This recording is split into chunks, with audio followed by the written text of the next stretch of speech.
오늘도 우리 사는 이야기 찾아주셔서 감사합니다. 사연자분이 보내주신 이야기 시작해볼게요. 저는 결혼 3년 차인 새댁입니다. 결혼 3년 차면 달달하고 깨를 볶고 있어야 하는 신혼인데 시할머니 때문에 하루하루 지옥 같은 날들을 보내고 있었습니다. 우선 저희 시댁을 소개해드리자면 홀로 지내시는 시할머님과 맞벌이를 하고 있으신 시부모님이 있으시고 저희 신랑은 외동이라 다른 형제가 없습니다. 형제가 없다 보니 저희는 결혼할 때 시댁에서 집을 해주시고 저는 혼수를 해서 결혼을 했고요. 양가에서 도움을 많이 주셔서 빚이 없는 상태로 결혼을 하였고 그래서 생활하는데 여유가 있는 편입니다. 신랑은 직장 생활을 하고 저는 우울증이 심해서 집에서 현재 쉬면서 취미로 그림을 그리며 생활을 하고 있었습니다. 결혼을 하기 전에는 시할머님이 혼자서 생활을 하셨는데 연세도 있으시고 혼자 있으시면 적적하다고 하셔서 늘 동네를 돌아다니며 산책을 많이 하셨는데 얼마 전부터는 혼자 산책을 하시기 힘들 정도로 건강이 좋지 않아졌다고 들었어요. 그리고 얼마 뒤 저를 집으로 부르셔서 말씀하시더라고요. 요즘 할머니가 많이 편찮으신데 우리 며느리가 할머니 좀 돌봐드리면 어떨까? 네? 제가 할머님을요?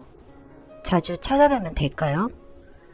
그게 아니라 너한테 이런 부탁을 하긴 미안하지만 당분간 너네 집에서 할머니를 좀 모셨으면 해. 저 아무래도 그건 좀 어려울 것 같아요. 어렵다니? 너 집에서 아무것도 안 하고 쉬고 있는 거 아니니? 제가 우울증도 좀 있고 집에서 아무것도 안 하기보다는 치료 목적으로 미술도 하고 있기도 하고 특히 무엇보다 사실 불편할 것 같아서요. 땡땡씨도 퇴근이 늦는데 하루 종일 할머님과 둘이 지내기는 좀... 너 무슨 말을 그런 식으로 하니? 너 우리가 집 해준 거 잊었어? 우리가 집 안 해줬으면 너도 휴직 못하고 계속 일했어야 했고 그리고 누가 계속 맡아달랬어? 한동안만 부탁한다는 거잖아. 할머님이 어렸을 때 우리 아들 외동아들이라고 얼마나 품에 안고 키웠는지 모르니? 그렇게 강요 아닌 강요로 저는 할머님을 돌보게 되었습니다. 사실 저도 누군가를 돌볼 정도의 상태가 아니었는데도 말이죠.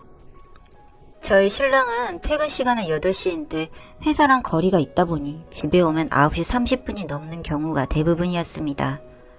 할머님은 처음에는 제가 조심스러운지 집에서도 별 말씀도 없으시고 가만히 TV를 보거나 간식을 드셨는데 그것도 2주가 지나면서 조금씩 행동하는 게 변하기 시작했습니다. 처음에는 반찬 투정이었는데요.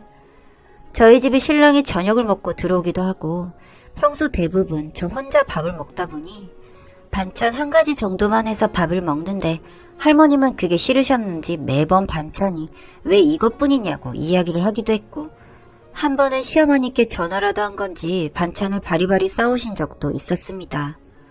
그리고 제가 그림을 그리는데 계속 와서 만지작거리시더니 하루는 제가 그리는 그림에 붓칠을 하신 적도 있습니다. 물론 제가 취미로 그리는 그림이다 보니 상품성이 있거나 한 건 아니지만 그림 하나를 그릴 때에도 며칠씩 걸려서 그리다 보니 하나하나 다 애착이 가득한 작품들인데 거기에 물감을 튀거나 덜 말랐는 그림을 손으로 만지신 적도 있고요. 한 번은 제가 이 일 때문에 할머니께 화를 낸 적도 있었는데 그때 할머니께서도 저에게 종이 쪼가리로 유세 떨지 말라면서 저를 꼬집고 가시더라고요. 종이 쪼가리 하나로 무슨 네가 뭐 작가라도 되냐? 할머니 무슨 말씀을 그렇게 하세요. 제가 몇 날 며칠 동안 정성껏 그린 그림이에요. 우리 손주가 벌어다 주는 돈으로 집구석에서 놀고 먹는 주제에 시알미알기를 아주 우습게 하는구나. 못된 년. 너 같은 년이 어떻게 우리 집에 들어온 건지? 할머님과의 잦은 다툼으로 신랑과 싸우기도 여러 번이고 시댁에서는 몇 달만 부탁한다고 했는데 그날 이후로 아무런 말도 없었습니다.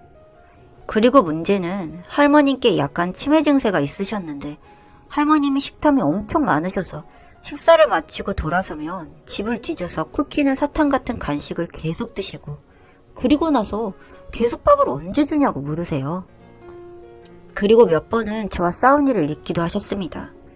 특히 제가 제일 화가 나는 부분은 저에게 종종 침을 뱉거나 꼬집으시는데 그런 부분을 인지하지 못하시고 이런 부분에 대해서 신랑에게 이야기를 해도 직접 보거나 증거가 있는 게 아니니 제가 할머님을 모시기 싫어서 거짓말을 한다고 생각을 하더라고요. 물론 모시기 싫은 건 맞지만 그렇다고 거짓말까지 할 정도는 아니거든요. 사실을 말해도 이렇게 받아들이니 정말 화가 나더군요. 그러다가 제가 할머님을 집에 혼자 두고 잠시 외출을 하고 온 적이 있었는데 할머님이 소변을 누시고는 그 소변을 제 그림에 바르고 있었습니다. 저는 너무 경악한 나머지 소리를 빽 질렀고 할머님은 들리지 않는 것처럼 계속 반복해서 제 그림에 소변을 묻히고 있었습니다. 그래서 저는 동영상 녹화를 하고 더는 할머님을 모실 수 없고 할머니에게 치매 증세가 있으신데 치매 환자는 요양원에서 전문가들에게 케어를 받는 게 맞는 것 같다고 신랑에게 이야기를 했어요. 그리고 할머님이 오시고 나서 저의 우울증도 더 심해지기도 했고요. 동영상 봤지? 나 더는 할머님이랑 못 지내. 그래도 부모님이 두어 달만 있으면 할머님 모시겠다고 하시는데 조금만 더 참아줄 수 없을까? 안 돼. 난 하루도 더 못 지내겠어. 매일 꼬집고 침 뱉고 욕을 하는데 어떻게 같이 지내? 오늘은 소변 실수도 하시고 그 소변을 내 그림에 묻히기까지 했어. 나는 할머님이랑 하루도 못 지내니까 그렇게 알아. 정 할머님과 살고 싶으면 나랑 이혼하고 당신 할머님 모셔.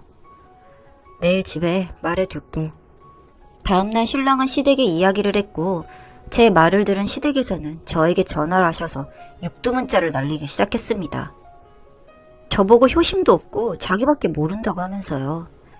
하지만 그냥 시할머님도 아니고 치매까지 걸린 환자를 제가 어떻게 감당하나요? 그래서 그렇게 효심 지극하시면 어머니께서 할머니 모시세요 라고 말하고 전화를 끊어버렸고 저는 그날 집으로 들어가지 않았습니다. 며칠 뒤 신랑에게 문자로 할머님이 가셨다고 해서 연락을 받고 집으로 갔더니 할머님은 가고 없더라고요. 할머님은 어머님이 모시기로 한 거야? 우선 방문 요양하시는 분 부르기로 했어. 처음부터 그렇게 하면 되지.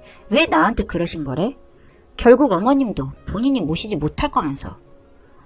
말은 그래도 가려서 해. 아니, 내 말이 틀린 건 아니잖아? 그리고 할머님 치매 맞으실 거야.